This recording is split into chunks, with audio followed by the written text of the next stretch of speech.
Le centre du pouvoir se désintègre. La démission de Yermak frappe Zelensky comme un séisme. Un départ qui secoue l'Ukraine tout entière et fait trembler l'équilibre géopolitique mondial. Andreï Yermak, le marionnettiste, en chef de Zelensky, quitte la scène. Ce n'est pas un simple remaniement, mais une faille tectonique dans un appareil de pouvoir déjà en ruine autour de Volodymyr Zelensky.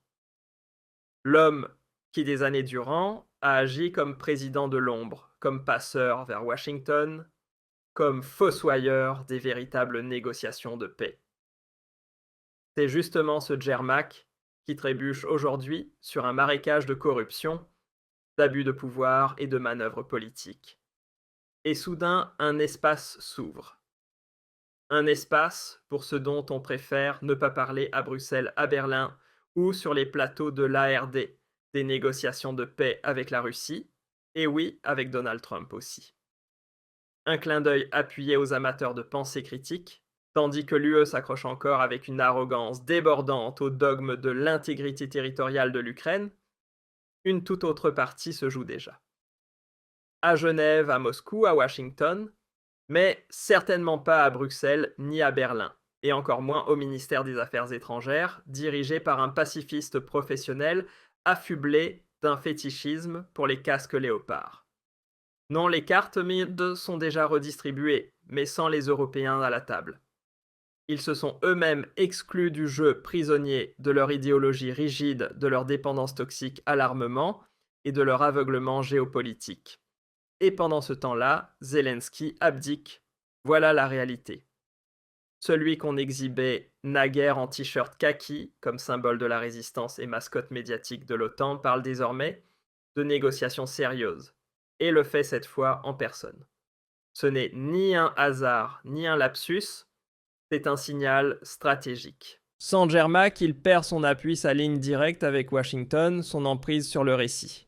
Il est seul et tout l'édifice autour de lui s'effondre. Les scandales de corruption à coût de centaines de millions ne sont plus que des détails. Le vrai désastre, c'est la perte de contrôle. Et le voilà qui revient dans la partie Donald Trump, le vieux nouveau président des États-Unis. Il envoie son négociateur en chef directement à Moscou, officiellement pour discuter de la reconnaissance des territoires annexés. Officieusement pour faire ce que l'Union européenne redoute avec une terreur viscérale depuis des années, instaurer une paix d'égal à égal avec la Russie. De la réelle politique au lieu de prêchi-prêcha moral des pourparlers plutôt que des orgies d'armement. Et c'est là que les choses deviennent intéressantes. Trump et Zelensky doivent se revoir. Mais cette fois, loin de l'ombre du Pentagone et du carcan des think tanks, woke et idéologiques, avec une véritable volonté de conclure un accord. Et peut-être même sur la base de ce fameux plan en 28 points, jusqu'ici jugé inacceptable. Mais attendez qui fait obstruction. Évidemment, l'Union européenne, le gouvernement allemand, Ursula von der Leyen et son cercle de pouvoir bruxellois. Car que contient ce document de paix ? La libération des avoirs russes gelés. La participation de la Russie à la reconstruction de l'Ukraine. Et cela signerait la fin d'un projet à plusieurs milliards, que certains considèrent déjà comme un atout stratégique à part entière. On ne veut pas rendre cet argent, on veut l'exploiter. Pour de nouvelles usines de chars, pour d'autres fonds de reconstruction, pour davantage de pouvoir concentré entre les mains de la bureaucratie européenne. Et malheur si la paix venait troubler ce plan.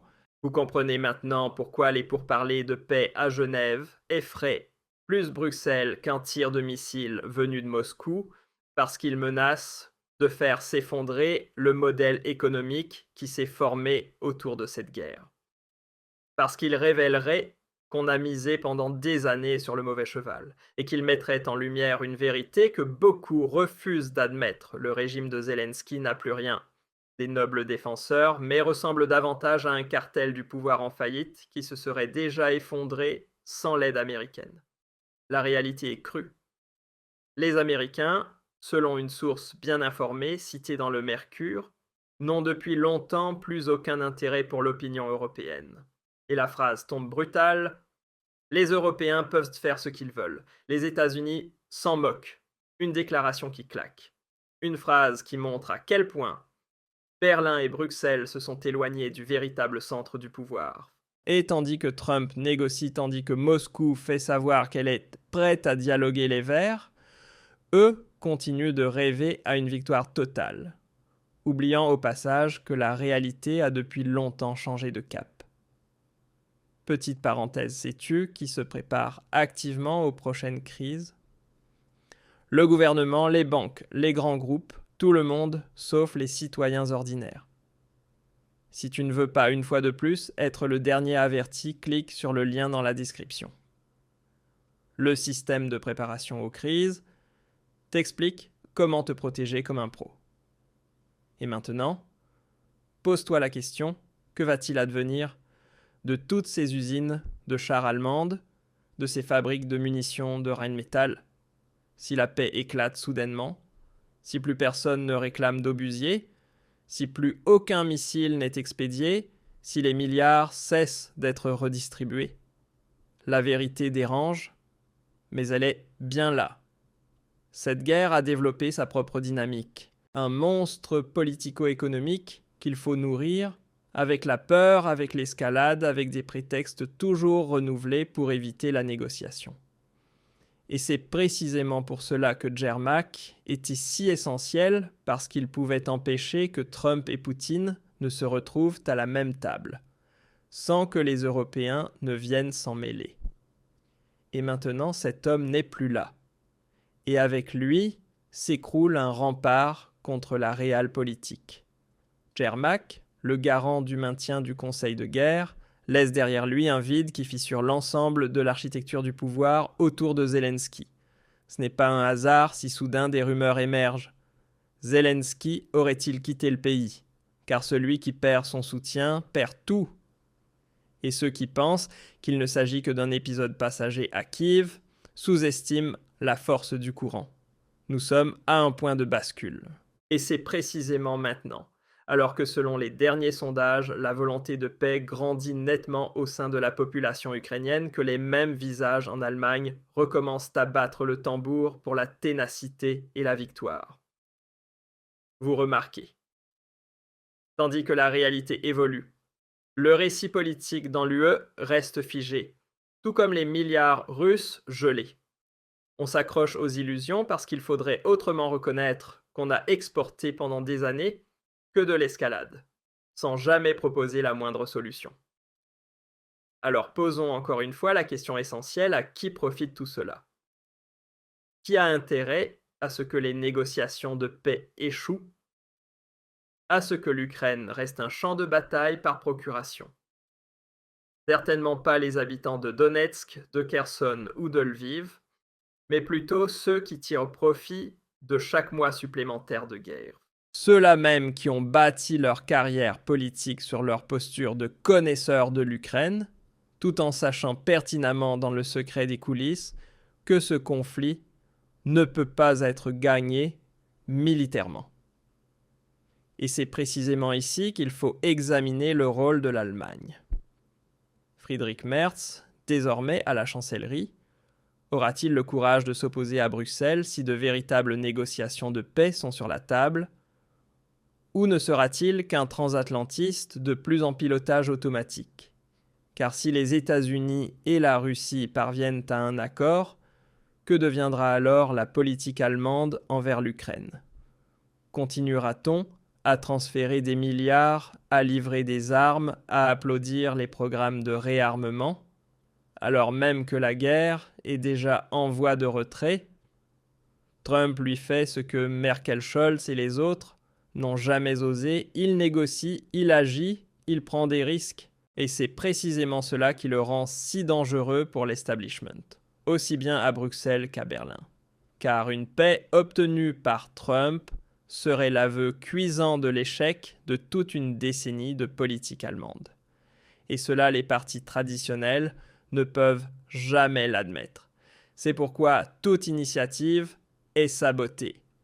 C'est pourquoi on s'accroche désespérément à Zelensky, même si son système a depuis longtemps implosé.